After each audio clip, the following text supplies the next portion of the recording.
Sejam bem-vindos ao canal InfoCriança DH, um espaço voltado para a educação especial.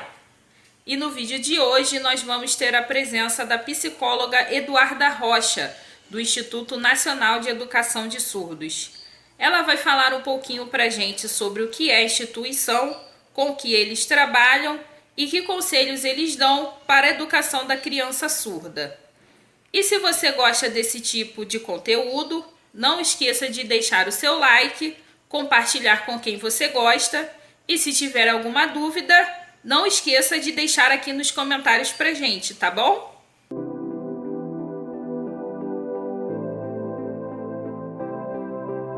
E o INES é uma instituição que tem 164 anos. Ele foi fundado por um surdo francês chamado Rouet, que veio para o Brasil e escreveu uma carta para Dom Pedro II, que foi na época do Império, né? Ele veio até Dom Pedro II através de uma carta solicitando a criação de uma escola de surdos aqui no Brasil, porque ainda não tinha. Então, Dom Pedro II construiu o INES, então ele é mais ou menos da mesma época do Benjamin Constant, que é o IBC, e que veio para o Brasil.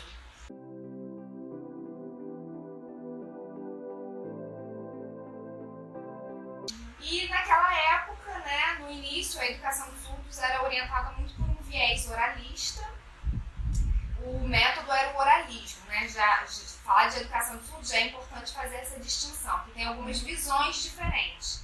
Tem a visão médico-clínica da surdez, que foi a que imperou por muitos anos. O que é isso? Descobrir que uma criança era surda, qual era o tratamento dado a ela? Bom, se ela é surda, ela não ouve, ela tem um defeito. Ela tem uma deficiência. E o tratamento seria curar essa deficiência, colocando aparelho auditivo, ensinando essa criança a falar, né? Esse é o modelo médico clínico, que identifica a surdez pela falta, pelo que a criança não tem. E aí o tratamento fica muito no sentido de cura e reabilitação, como consertar algo que está com defeito. Então, o INES por muito tempo teve essa perspectiva oralista, assim como foi na educação de surdos em vários países, inclusive. Esse era o norte, né? Então, lá no iniciozinho da história, a escola eram fonos que faziam um atendimento individual para as crianças. Não era aula, não era ensinar português e matemática, era ensinar a criança a falar. Era mais ou menos isso no início. E aí depois, o tempo foi passando, outras perspectivas foram aparecendo, como por exemplo a visão socioantropológica da surdez, que é a que está mais em voga hoje, né? Que é olhar a surdez não como uma deficiência, mas olhar os surdos como uma minoria linguística. Na verdade, se os surdos não ouvem, eles não conseguem espontaneamente aprender a falar. Na verdade, eles só falam, a gente só fala porque ouve, né? Quem está aprendendo a falar mamãe, aí repete, mamãe, a gente ouve e reproduz. Se o surdo não tem esse input auditivo, como que ele vai falar, né? E na verdade, a única forma de falar não é através da língua oral. Os surdos podem falar também através da língua de sinais. E aí sim é uma língua que eles conseguem adquirir naturalmente, porque eles veem alguém sinalizando, veem e repete sinal. Assim como a gente ouve e repete a palavra quando é criança, os surdos veem alguém sinalizando e repetem o sinal. Então, quando a criança surda está em contato num ambiente linguístico de língua de sinais, ela aprende a falar naturalmente, ela se desenvolve naturalmente na língua de sinais, que é uma língua natural para ela, que ela não faz esforço nenhum. Já a oralização, como que uma criança surda consegue oralizar? Com árduo trabalho de fonoaudiologia. Muita fono, e é repetição, e aí é um trabalho meio mecânico. Então, um surdo pode vir a falar? Sim, pode. Depende de vários fatores, depende do grau de surdez, né, que vai de leve, moderado, severo a profundo. Então, quanto mais leve, mais facilidade ele tem para desenvolver a fala. Depende da idade com que ele começou a fazer o trabalho de fono, quanto mais cedo melhor. E a intensidade, se ele faz 3 vezes por semana, né, porque quanto mais também, né, é como se fosse um treino, é uma aprendizagem por treino a oralização. E por isso que a gente fala surdo, a gente não fala surdo-mudo. Não se usa mais, porque eles não são mudos, eles conseguem falar. Com o devido atendimento e tratamento, eles conseguem falar. Com a oralização, as crianças demoravam muito a conseguir aprender a falar. ia fazer leitura labial, eles perdiam muito. Já com a língua de sinais, se elas têm língua de sinais desde pequena, elas conseguem falar qualquer coisa e entender qualquer coisa sem tanto atraso. Então, o desenvolvimento delas, seja cognitivo ou socioemocional, consegue fluir muito melhor. A estruturação do pensamento é baseada na linguagem. Se essa criança tem uma aquisição tardia de língua, então a língua de sinais sempre existiu entre as comunidades surdas, eles sempre se comunicaram, mas formalmente nos ambientes institucionais, nas escolas, era proibido usar a língua de sinais. Com a perspectiva sociocultural da surdez, o surdo não é mais aquele que falta alguma coisa, mas é aquele que tem uma língua diferente. Então, os surdos seriam mais próximos, por exemplo, dos indígenas, de um estrangeiro que fala uma outra língua, do que de uma pessoa deficiente. Então, de acordo com essa visão socioantropológica, eles preferem ser chamados de surdos e não de deficientes auditivos. Porque a palavra deficiência marca muito isso, que falta. Se, na verdade, o surdo aprende uma outra língua que não depende da audição, não está faltando nada para ele. Não faz tanta falta assim, já que ele tem uma língua que não depende da audição. Geralmente, deficiente auditivo é mais quem perdeu a audição depois de adulto, né? Mas nesse viés socioantropológico. Então, a surdez é considerada uma minoria linguística. A partir dessa visão, o que a gente defende hoje para a educação de surdos é a escola bilíngue. O que seria isso? É uma escola onde as aulas são dadas em língua de sinais. E assim é o INES. Hoje o INES é um centro de referência nacional na área da surdez. Ele é único no Brasil, não tem outros polos, né? Só tem aqui no Rio de Janeiro. E ele é um centro de referência nacional na área da surdez. O que é mais geral em relação a todas elas é o acesso à língua de sinais, né? Que elas sejam ensinadas em língua de sinais, mas antes disso, essas crianças precisam ter adquirido a língua de sinais, porque não é por ser surda que já nasce sabendo falar em Libras. Ela precisa aprender essa língua em contato com outras pessoas, né? Então, um grande problema que nós temos hoje é a aquisição tardia de língua de sinais. Geralmente, a maior parte das crianças surdas nascem em famílias ouvintes. Quem sabe língua de sinais? Então, como que ela vai aprender se ela não está em contato? E o que acaba acontecendo é que elas só aprendem quando vão para a escola. Algumas com 5 anos, agora, né, algumas com 4, outras, a gente tem história de crianças com 10 anos, 13 anos, 17 anos, foi ter o primeiro contato com a língua de sinais, né? Se ela vai para uma escola de surdos, ótimo, mas se ela vai para uma escola de ouvintes, nem sempre também ela consegue esse acesso. Então, primeiro, é importantíssimo que as crianças surdas tenham contato com a língua de sinais o quanto antes, o mais precoce possível. E uma vez adquirida a língua de sinais, eu acho que o mais geral que teria é que a escolarização fosse feita em língua de sinais. Né? E aí a língua de sinais não é universal, cada país tem a sua própria língua. Né? Assim como as nossas línguas faladas, a língua de sinais também. Se você for para os Estados Unidos ou para qualquer outro lugar, a língua de sinais deles é diferente. Então, essa é a principal questão, né? Ser ensinada em língua de sinais. Agora, cada criança tem a sua particularidade. O que a gente vê lá no INES hoje? Nem todas as crianças são só surdas. Nós temos crianças surdas com outros comprometimentos associados. A gente tem criança surda e autista, a gente tem criança surda e cega, a gente tem criança surda com rebaixamento cognitivo, uma série de coisas. Porque a maior parte das nossas crianças, a principal causa de surdez é a surdez adquirida e não genética. Então, por exemplo, meningite, rubéola, são causas frequentes de surdez. Em função de uma doença que a criança teve na infância, ela ficou surda. Então, essa mesma doença, por exemplo, a meningite que causou a surdez, pode causar um rebaixamento cognitivo. Entende? Então, a gente precisa saber de que criança a gente está falando. Se for uma criança que só tem a surdez, tranquilo, com língua de sinais a gente vai bem. Agora, se a criança tiver algum outro comprometimento, aí ela vai precisar de outros recursos, né?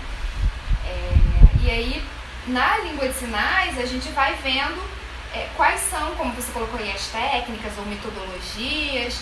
A gente percebe que não é só traduzir alguma coisa pensada para ouvintes para a língua de sinais. E a Libras, ela tem uma gramática e uma estrutura próprias, completamente diferente das línguas orais. Então, dependendo da frase, da estrutura, é completamente diferente. Então, nem sempre você pegar um texto, por exemplo, falado na língua oral e só traduzir para a língua de sinais vai funcionar. Você precisa de muito mais adaptações. Então, a gente costuma dizer que a aula tem que ser pensada em libras e não pegar uma aula comum e traduzir para a língua de sinais. Essa é uma das críticas que a gente faz ao uso de intérprete na sala regular, por exemplo. A pessoa está ali com toda uma estrutura de raciocínio. Os surdos pensam a partir da visualidade. As línguas orais se baseiam muito numa lógica temporal.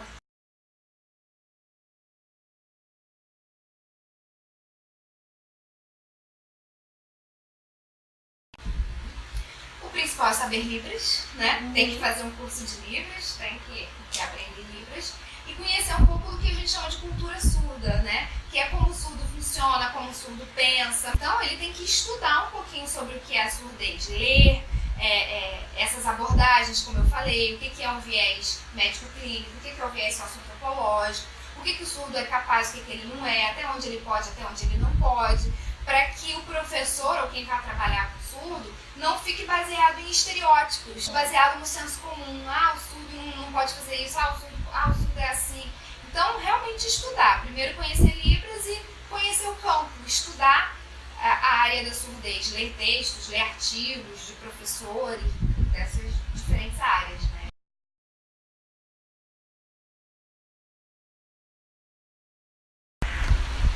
O que a gente tem no Brasil hoje são legislações que preconizam a inclusão.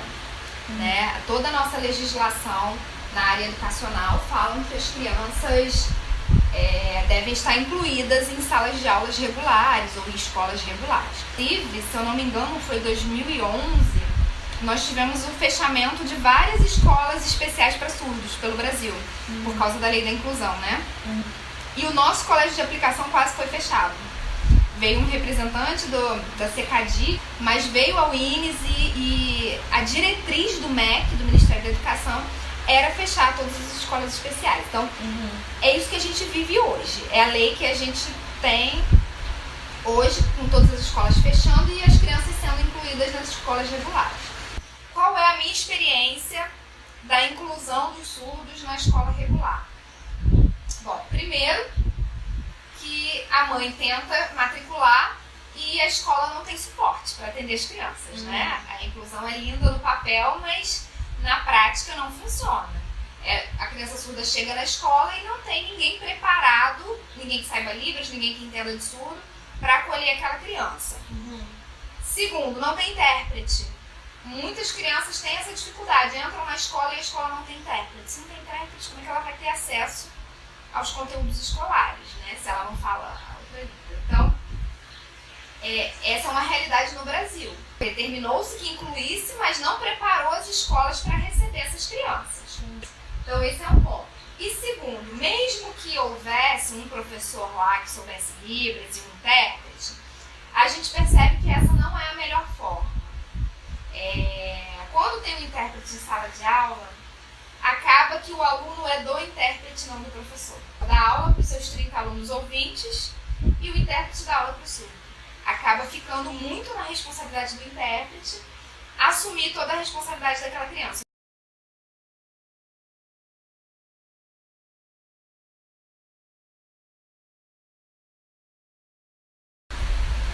Então, primeiro é a Libras, porque Libras é uma sigla de Língua Brasileira de Sinais. Então, o último S não é plural, né? As pessoas tendem a falar no plural achando que vai ser plural, mas é a Língua Brasileira de Sinais. Então, é no singular que a gente fala. Para se comunicar com o surdo, Libras basta, né? Você perguntou em termos de comunicação, eles se comunicam por Libras e é uma língua que dá conta de falar qualquer coisa. A gente tem ainda muito preconceito com a língua de sinais, achando que é uma língua, só representa o que é concreto, não dá pra falar de coisa abstrata, não dá pra falar de conceitos. Mentira, isso é coisa de quem não conhece a língua. É uma língua completa que dá conta de todos os recursos, de todas as necessidades. Então, para se comunicar com o surdo, sim, Libras basta. Acho importante falar também é que os surdos não são todos iguais. Então, quando a gente fala surdo, lembra que eu falei que tem graus de surdez? Leve, moderado, severo e profundo?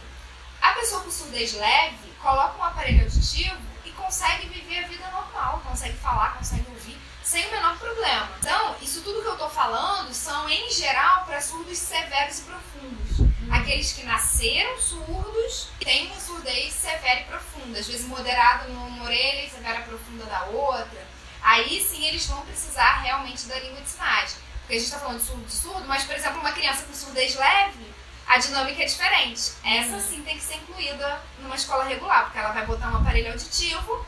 Aí o que ela tem que fazer? Sentar na primeira cadeira, o professor tem que falar de frente, porque a base da aprendizagem dela vai ser a leitura labial.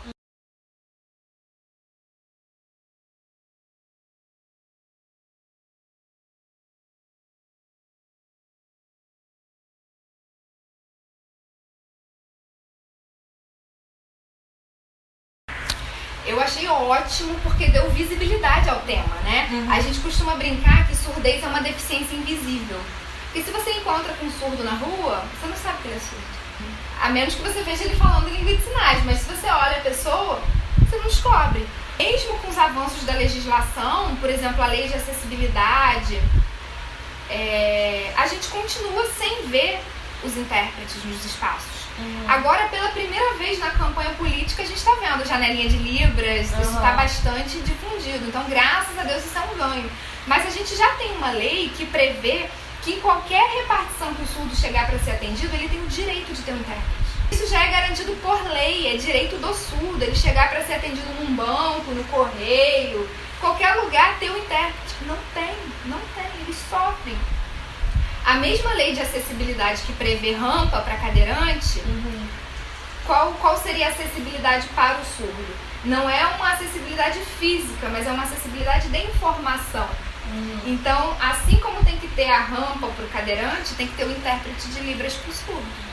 Já tem a lei e as pessoas continuam descumprindo a lei. Por isso eu achei ótimo, caiu no Enem, que aí dá visibilidade, as pessoas lembram, tem os surdos, as pessoas lembram que existe surdo no mundo, né? Eu achei isso muito bom e aí as pessoas vão poder começar a pesquisar.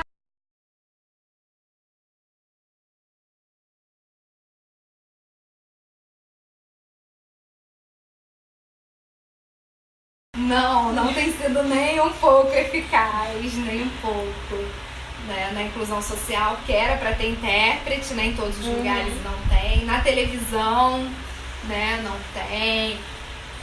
Eu achei ótimo nos debates, né, da eleição ter começado a aparecer. Então eu acho que isso são alguns avanços que a gente vem ganhando.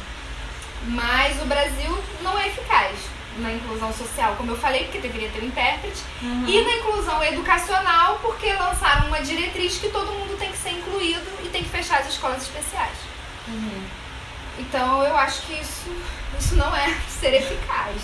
Na minha opinião, deveria existir as duas coisas. A gente não pode ser autoritário e generalista de pensar que só um modelo vai servir para todos os surdos. A gente tem algumas histórias de surdos bem-sucedidos na inclusão também, né? Quando eu defendo muito a escola bilíngue, necessariamente eu tô falando que a inclusão tem que acabar. Mas eu acho que deveria existir os dois modelos.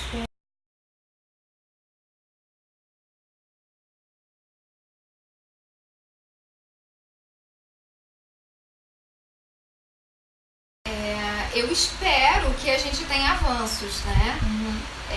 Que esse tema seja mais abordado, seja mais tratado, né? Você vê que só um exemplo, você vê que como na campanha política apareceu o intérprete na janelinha, no Facebook teve um monte de meme por causa das caretas da intérprete. E depois disso, começou a circular algumas pessoas compartilhando, explicando o porquê das caretas, entre aspas, que na verdade são expressões não manuais, que a gente chama, né? Expressões faciais e corporais, que fazem parte da gramática da língua, fazem parte da estrutura da língua. Então você vê, uma coisa que apareceu, virou um meme, já deu a oportunidade das pessoas explicarem o que é aquilo, e as pessoas conhecerem. Então eu tenho esperança, e o quanto a gente puder divulgar a informação, é isso que a gente precisa, divulgar a informação, para que as pessoas saibam o que os surdos precisam, o quanto é importante para eles a língua de sinais. Enfim, então eu espero que a gente divulgue, né, não só pelos meios legais, mas também pelos meios informais, né, redes sociais e tal, que que esse tema seja mais comentado. Eu acho que isso é um ganho enorme.